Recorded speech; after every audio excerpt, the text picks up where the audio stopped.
Earth, the water planet. The oceans drive our weather, provide us with food, and in some cases supply us with metal. That's right, metal from the ocean, in particular magnesium. We all know that seawater is salty. It's mainly because of sodium chloride that's dissolved in the water. As a matter of fact, sodium ions are the most common cations, or positive ions, in the seawater. The second most common cation is magnesium, about 1.3 grams per kilogram of seawater. So even though there's quite a bit of this metal in the Earth's crust, it's more economical to mine the metal from ocean water. The way in which magnesium is removed from the sea is quite ingenious. First, limestone, or calcium carbonate, is heated to produce calcium oxide, otherwise known as lime. The lime is added to the seawater to produce calcium hydroxide, which is slightly soluble in water. The hydroxide ions combine with magnesium to produce magnesium hydroxide. Being much less soluble than calcium hydroxide, the magnesium hydroxide precipitates out a solution like this. First thing I'm going to do is take the solution of magnesium nitrate, pour it into the beaker. This magnesium nitrate represents magnesium ion in the seawater. Then I'm going to add a solution of sodium hydroxide. Notice as soon as I pour in the sodium hydroxide, I have a white precipitate. This is a precipitate of magnesium hydroxide.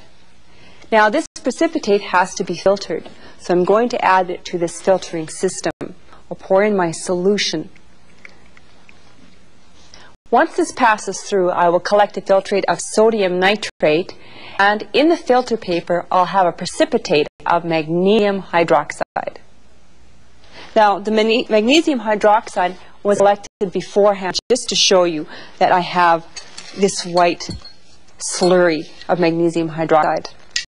Then I will place it inside this funnel and treat it with hydrochloric acid.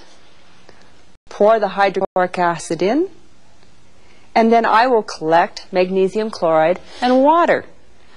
Once that passes through, the solution then is taken and I evaporate the water, leaving solid magnesium chloride.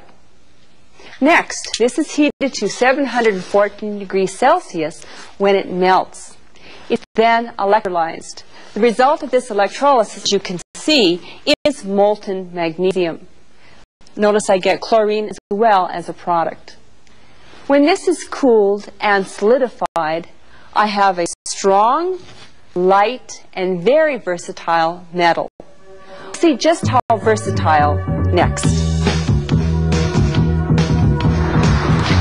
Being lightweight yet very strong, magnesium is an ideal metal for making things like bicycle parts. It's rigid, it's lightweight, it's easy to cast. Those things do make for a good product and usually a desirable one for the bicycle industry. What other metals are magnesium alloyed with? Carbon, silicon, manganese, lithium, and chromium. And depending upon what characteristics that you want out of the product, carbon and silicon, you'll get extra strength out of it. Chromium, you'll get additional gloss or shine to the finish. And why is magnesium alloyed with these metals? Depending upon the characteristic that you want to get from the magnesium, if you want it to be super rigid or if you want it to be very corrosion resistant, you just combine the elements that will lend itself to that. How does the use of the magnesium affect the price of the bicycle or the bicycle parts? Magnesium, because it is so easy to cast, that always makes a component much easier to manufacture as opposed to machining a component. So that aspect of it is positive, keeping the price of the component of the bike part down. What parts of bicycles are made of aluminum? It can range from anything from the frame itself to the cranks to the stem, the rims, aluminum and different alloys in those components. So almost every aspect of the bike does have some type of aluminum on it. This bicycle's front shocks are made with magnesium alloys, and boy does it make for a great ride.